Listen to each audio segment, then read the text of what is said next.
नमस्कार मैत्रिणींनो, सरिताच्या स्वयंपाकघरात म्हणजेच आपल्या सरिताज किचनमध्ये आज आपण एक मस्त कामाचा व्हिडिओ करणार आहोत। आता रेसिपी वगैरे नाहीये, तर आज छान गप्पा मारायच्यात। तर मी दरवर्षी आवर्जून हा व्हिडिओ करते, कारण दरवर्षी तुम्ही सगळ्या जणी अगदी उत्साहात दिवाळीचा फराळ करता। त्यामुळे मी आवर्जून हा व्हिडिओ करते, ते म्हणजे दिवाळी फराळाच्या टिप्स।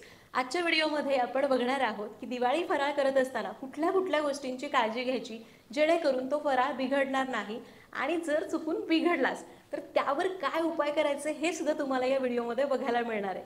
कामाचा व्हिडिओ आहे, त्यामुळे पटकन व्हिडिओला लाईक करा। आणि हो, तुम्ही जर सरिताज किचनवर पहिल्यांदाच व्हिडिओ बघत असाल तर चॅनलला नक्की सबस्क्राईब करा, कारण सरिताज किचनचा पाया म्हणजेच प्रमाणबद्ध रेसिपीज। तुम्हाला जर प्रमाणबद्ध रेसिपीज शिकायच्या, सुगरण व्हायचं आहे, तर सबस्क्राईब नक्की करा। व्हिडिओला सुरुवात करूया।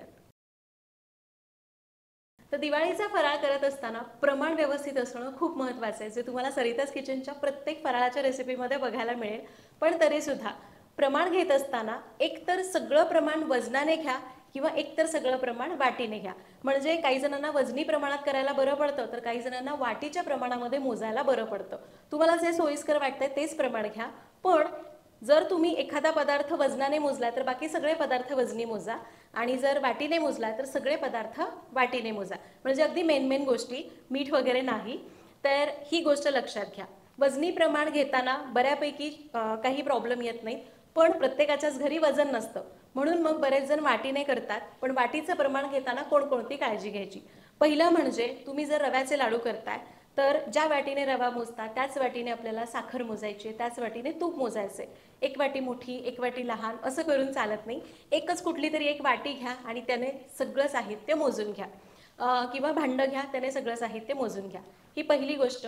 वाटीच्या प्रमाणात करताना दुसरं म्हणजे वाटी भरत असताना तो पदार्थ खूप असा दाबून भरायचा नाही किंवा खूप असा भुसभुशीत भरायचा नाही। तर पदार्थ वाटीमध्ये भरत असताना असा टाकून थोडा थोडा सेट करत करत भरायचा, म्हणजे हलक्या हाताने दाबून भरायचा, म्हणजे व्यवस्थित वाटीच्या प्रमाणात तो मोजला जातो आणि तुपाचं वगैरे प्रमाण जास्त किंवा कमी होत नाही। आणि तिसरी सगळ्यात महत्त्वाची गोष्ट म्हणजे वाटीचे प्रमाण करत असताना जो तूप किंवा डालडा असतो ना, जे पदार्थ थिजतात ते पदार्थ पातळ करून मगच मोजायचे। कारण वजनी प्रमाणात तसं तुम्ही पातळ मोजा, घट्ट मोजा, वजन तेवढंच भरतं। पण एखादा पदार्थ घट्ट असतो तेव्हा त्याचं आकारमान असं लहान असतं, ज्यावेळी त्याला उष्णता मिळून तो पातळ होतो त्यावेळी तो पसरतो। त्यामुळं तूप किंवा डालडा मोजत असताना आपल्याला पातळ करून किंवा असा थोडासा सेमी लिक्विड करून मग मोजायचा आहे। आता पुढचा मुद्दा बघूयात। जर तुम्ही पहिल्यांदाच फराळाचे पदार्थ करताय, सगळ्यात महत्त्वाची गोष्ट म्हणजे घाबरू नका, किंवा बऱ्याच जणांना खूप टेन्शन येतं की मी पहिल्यांदाच करते, मला जमेल का? तर हेच आपल्या कुठेतरी डोक्यात चालू असतं आणि आपण गोंधळ करतो आणि पदार्थ बिघडतो। त्यामुळे जेव्हा आपण टेन्शन घेतो त्यावेळी जास्त चान्सेस असतात पदार्थ बिघडण्याचे। त्यामुळे एकतर डोकं शांत ठेवा, सरिताज किचनचे व्हिडिओज व्यवस्थित बघा, टिप्स काय सांगितल्यात, प्रमाण काय सांगितलं हे व्यवस्थित करा, आणि डोकं शांत ठेवून मला जमणार असं मनातल्या मनात म्हणा आणि मग सुरुवात करा। 100% सांगते तुमचा पदार्थ चुकणार नाही। आणि जरी तुम्ही पहिल्यांदा करत असाल, इतका कॉन्फिडंटनी करत असाल ना, तरीसुद्धा कमी प्रमाणामध्ये घ्या, म्हणजे जरी चुकून एखादा पदार्थ बिघडलाच तर फार वाईट वाटणार नाही। उलट त्या पदार्थांमधून आपण अनुभव घेऊन पुढच्या वेळी अजून चांगला पदार्थ करू शकतो। आता तिसरा मुद्दा, फराळाचे पदार्थ करत असताना आपल्याला शक्यतो करून ताजा किराणा वापरायचा आहे। कारण हे पदार्थ आपण नैवेद्यासाठी करत असतो, जास्त दिवस ठेवणार असतो, जवळपास 1 महिनाभर टिकणारे हे बऱ्यापैकी पदार्थ असतात, किंवा आपण नातेवाईकांना देण्यासाठी करत असतो। तर ते पदार्थ जास्त दिवस टिकण्याच्या उद्देशाने शक्यतो ताजा किराणा वापरायचा। जर तुम्ही घरातला जुना मैदा वापरला तर त्याचा कडसरपणा त्या पदार्थाला उतरतो, चव तितकी चांगली येत नाही। किंवा जुनाट रवा असेल, जुनाट पिठी साखर जरी असेल ना, तरीसुद्धा त्या पदार्थाला त्याची चव उतरते। त्यामुळे शक्य असेल तेवढे ताजे जिन्नस वापरण्याचा प्रयत्न करा, म्हणजे ते जास्त दिवस जरी ठेवले तरी त्याची चव जास्त बिघडणार नाही। आता चौथा मुद्दा खरं तर फराळाच्या पदार्थांची सिक्वेन्स कशी असावी याचा आहे, ती मी पुढे सांगणारच आहे। पण फराळाचे पदार्थ करत असताना काही पदार्थांची तयारी आपल्याला 8-10 दिवस आधीच करून ठेवावी लागते। उदाहरण द्यायचं झालं तर अनारसे करत असताना त्याचं पीठ तयार होण्यासाठीची जी प्रोसेस आहे ना, तीच 9 ते 10 दिवसांची आहे। त्यामुळं आपल्याला जर अनारसे करायचे तर त्या अनुषंगाने आपल्याला त्याची सुरुवात करावी लागणार आहे। जर समजा 10 तारखेला तुम्हाला अनारसे करायचे तर जवळपास 1 तारखेलाच तुम्हाला ती प्रोसेस करायला सुरुवात करायची आहे, कारण 3 दिवस ते तांदूळ भिजवणं, 1 दिवस सुकवून तिला दळणं, परत 3 ते 4 दिवस फर्मेंटेशनसाठी ठेवणं, हे एवढे दिवस देणं गरजेचे आहे. अनारशाचं पीठ करायचं आहे किंवा तुम्हाला जर चकलीची भाजणी करायची आहे, बेसनाचे लाडू करायचे, त्याची डाळ दळायची आहे, तर या गोष्टी तुम्ही 8 दिवस आधीच सुरू करू शकता. आणि त्यानंतर जे काही पदार्थ करायचे ते आयत्या वेळी करायचे असतात ना, मग त्यावेळी आपल्याला या पदार्थांचं टेन्शन येत नाही. आता 5वा आणि सगळ्यात महत्त्वाचा मुद्दा, ज्याची तुम्ही वाट बघताय किंवा तो तुमच्या खूप कामाचा आहे, तर फराळ बिघडू नये म्हणून कुठल्या गोष्टींची काळजी घ्यायची आणि जर तो बिघडलाच तर काय करायचं. तर आपण ओळीने एक एक पदार्थ घेऊयात. तर पहिला पदार्थ आहे शंकरपाळी. तर शंकरपाळी करत असताना तुम्ही मैद्याची, गव्हाच्या पिठाची, कशाचीही करा, ते जे पीठ भिजवतो ना ते फार पातळ नसावं. बऱ्यापैकी ते घट्ट आणि क्रॅक्स केलेलं असतं, त्यामुळे शंकरपाळी खुसखुशीत होते. जर आपण पीठ जास्त पातळ केलं, दूध किंवा पाण्याचा वापर जास्त केला, तर ती तळायला जास्त वेळ घेऊन कडक होण्याची शक्यता असते. त्यामुळे पीठ खूप पातळ ठेवायचं नाही. पीठ जर तयार झालं तर ते खूप वेळ भिजवून पण ठेवायचं नाही, लगेच करायला घ्यायचं. कारण त्याच्यामध्ये आपण तूप वापरतो, ते तूप थिजतं आणि मग लाटायला त्रास होतो आणि शंकरपाळीसुद्धा तेलामध्ये विरघळण्याची शक्यता असते. दुसरं म्हणजे शंकरपाळी तेलामध्ये तळताना तेलाचं तापमान हे मध्यम गरम असावं. मध्यम गरम म्हणजे तेलामध्ये आपण जेव्हा थोडंसं पीठ टाकतो त्यावेळी तो बबल्स येऊन पटकन वर आला पाहिजे, पण करपला नाही पाहिजे, त्याला म्हणतो मध्यम गरम तेल. जर तेल कमी गरम असेल तर शंकरपाळी तेलात विरघळते आणि जास्त गरम असेल तर ती वरून पटकन कडक होते, करपते आणि आतमधून कच्ची राहते. तर शंकरपाळी तळताना अजून महत्त्वाची गोष्ट म्हणजे एका वेळी खूप जास्त शंकरपाळी तेलामध्ये तळायला सोडायची नाही.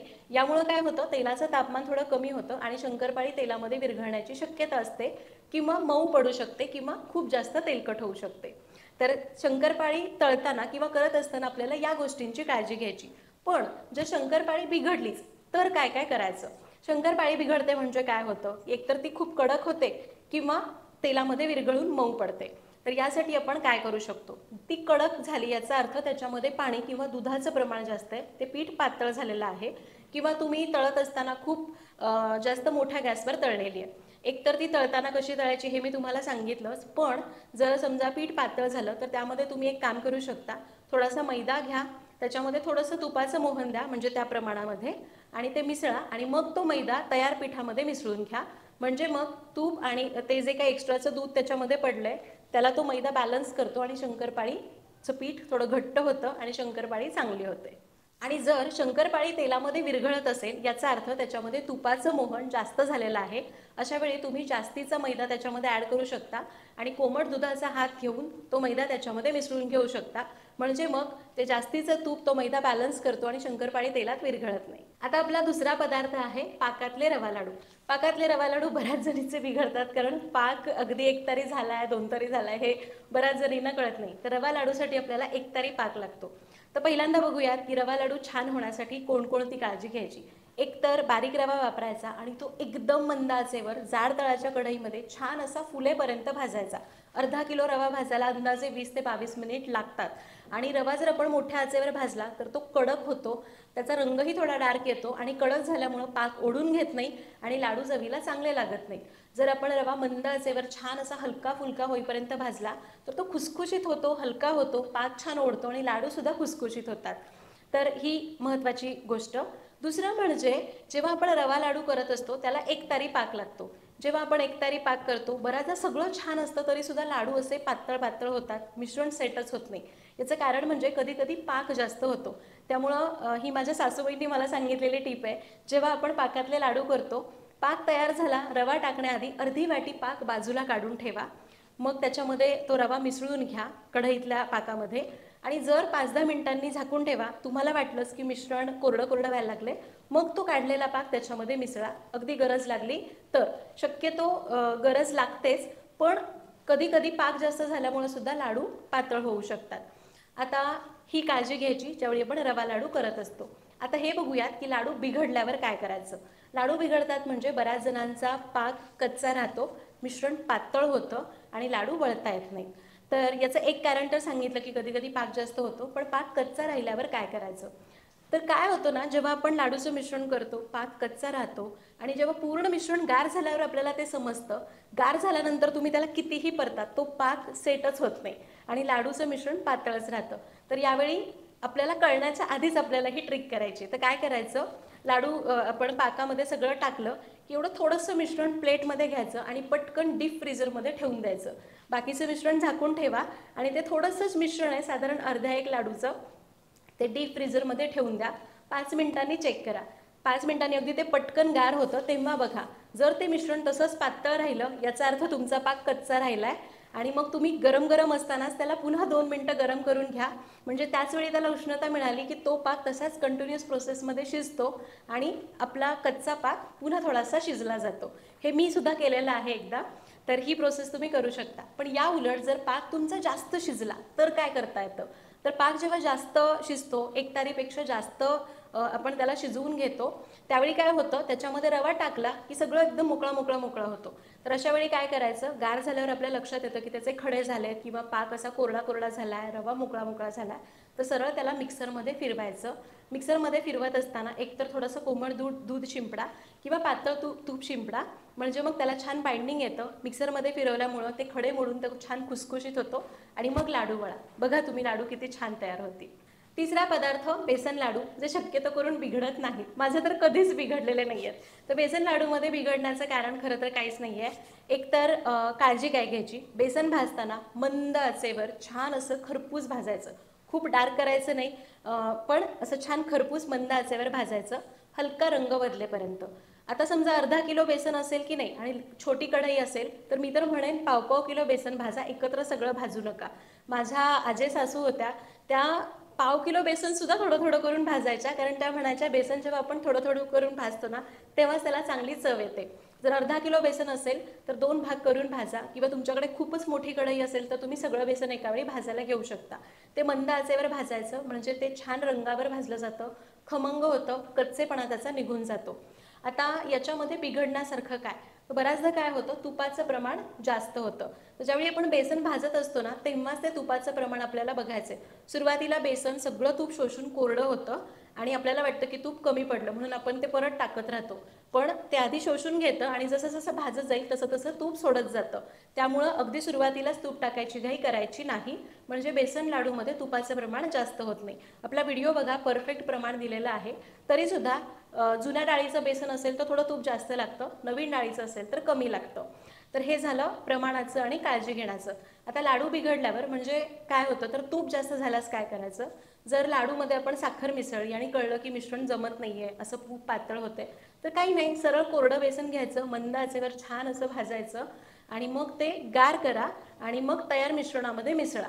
म्हणजे मग ते बेसन जास्तीचं तूप बॅलन्स करतं आणि लाडू मग असे उघडल्यासारखे होत नाही.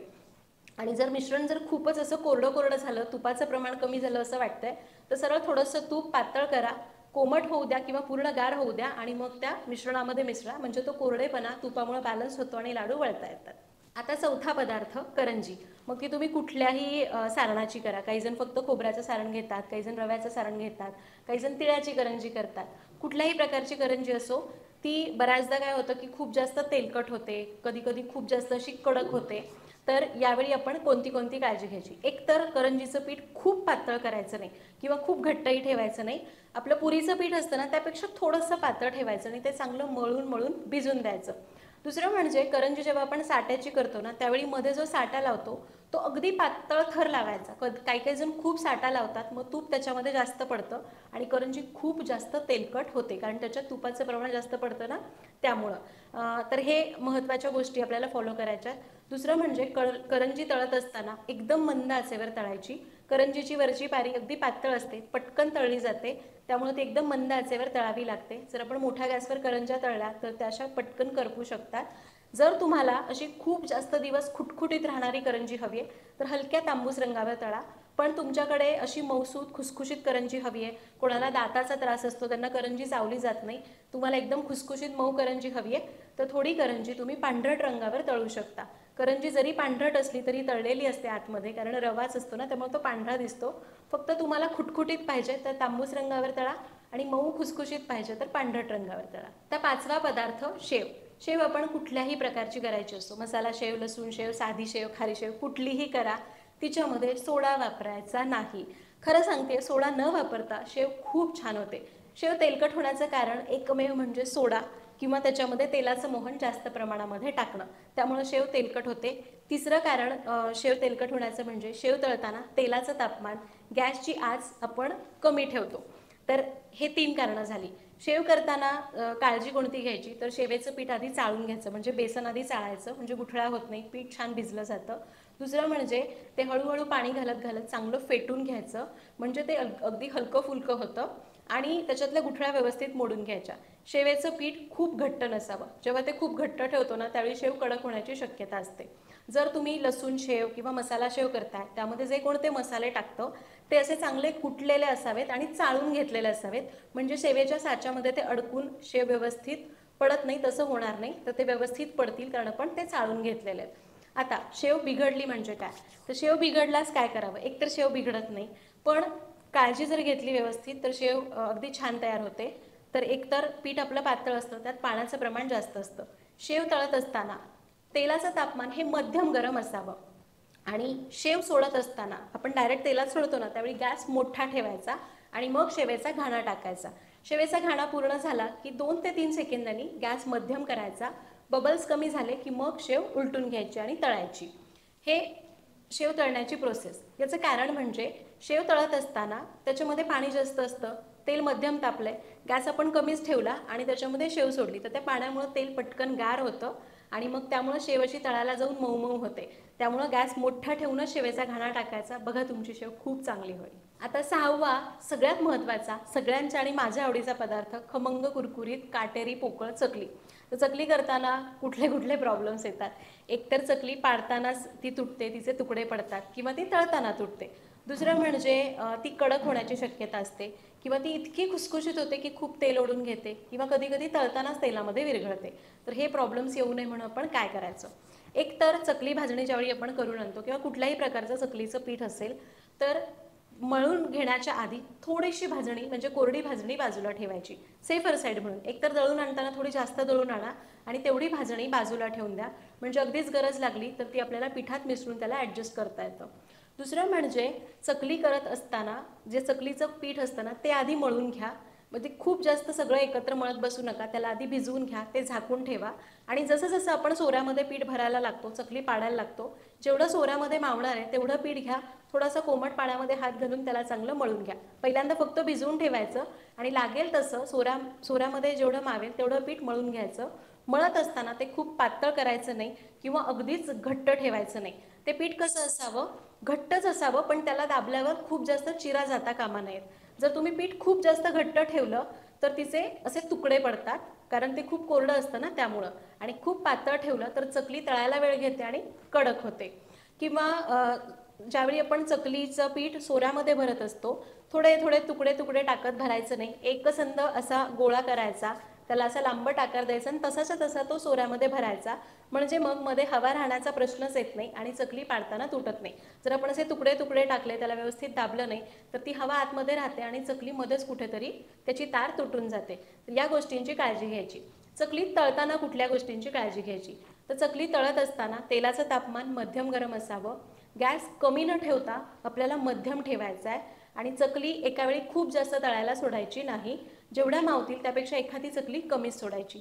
जर आपण खूप जास्त चकली तळायला सोडली तर तेलाचं तापमान पटकन कमी होतं आणि मग चकली तेलामध्ये विरघळते किंवा तळायला जास्त वेळ घेऊन कडक होण्याची शक्यता असते. तर चकली करताना ही काळजी घ्यायची. आता चकली बिघडायला लागली असं वाटतं तर काय करायचं, तर एक तर जर त्याचे तुकडे पडत असतील तर पीठ थोडं चांगलं मळून घ्या, पातळ करू नका पण चांगलं मळून घ्या आणि मग चकली पाडा. त्यानंतर जर समजा चकली तेलामध्ये आपण टाकली आणि ती विरघळायला लागली, एक तर तेलाचं तापमान कमी आहे का ते एकदा बघा. तेल व्यवस्थित तापून ही चकली विरघळते, याचा अर्थ त्यात तेलाचं मोहन जास्त झालंय किंवा खूप जास्त पीठ उकडलं गेलंय. अशा वेळी ते कोरडं ठेवलेलं पीठ आपण आपल्या पिठामध्ये मिसळून घेऊ शकतो आणि मग ते जास्तीचं मोहन किंवा जास्तीचे जे उकडलेलं पीठ आहे ते त्याला बॅलन्स करतं आणि चकली तेलात विरघळत नाही. दुसरं कारण म्हणजे जर तेलाचं मोहनच जास्त झालंय तरी सुद्धा चकली विरघळते, तर अशा वेळी ती कोरडी भाजणी त्याच्यामध्ये आपण मिसळू शकतो. तिसरं म्हणजे चकली जर खूप कडक होतीये, याचा अर्थ पीठ पातळ झालंय, तर यावेळी सुद्धा आपण जी कोरडी भाजणी ठेवली आहे तिच्यापुरतं तेलाचं मोहन द्या आणि ती त्या पिठामध्ये मिसळून ते पातळ पीठ ॲडजस्ट करा, म्हणजे चकली तेलामध्ये अशी तळल्यानंतर कडक होणार नाही. तर या गोष्टी तुम्हाला प्रत्येक स्टेपसाठी फॉलो करायच्या. आणि सगळ्यात महत्त्वाचं म्हणजे चकली तळत असताना पेशन्स लागतात, कारण चकली खायला जरी जितकी चांगली असते तरी ती तळायला जास्त वेळ घेते. साधारण 3 ते 4 चकल्या असतील तर 3 ते 4 मिनिट चकली तळायला लागतात. फक्त गॅस कमी ठेवायचा नाही, मध्यम आचेवर चकली तळायची. आता 7वा पदार्थ चिवडा. चिवडा करताना तसं बघायला गेलं तर चुकण्यासारखं काहीच नाही. फक्त आपण कुठला चिवडा करतोय, पातळ पोहे, मुरमुरे करतोय, भडंग करतोय, तर जे काही आपण घेतो ना ते चाळून घ्यायचे, म्हणजे खूप जास्त चुरा खाली राहत नाही. दुसरं म्हणजे चिवडा करत असताना प्रत्येक जिन्नस कुरकुरीत होईपर्यंत तळायचा.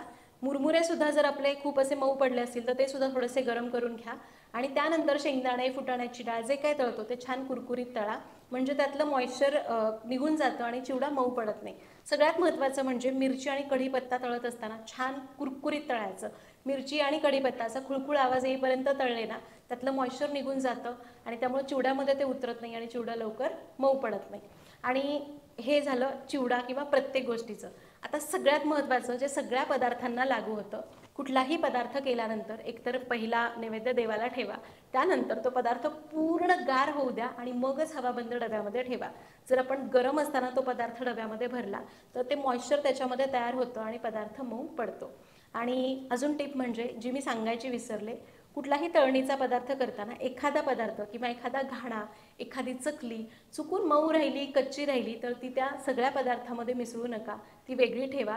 कारण जर ती कच्ची असल्यामुळे तिच्यात ओलावा असेल तर त्याच्यामुळं बाकीचे पदार्थसुद्धा मऊ पडू शकतात. तर अशा प्रकारे इथं आपण सगळ्या दिवाळी फराळाच्या टिप्स बघितल्या. पदार्थ बिघडू नये म्हणून काय करायचं आणि बिघडलाच काय करायचं.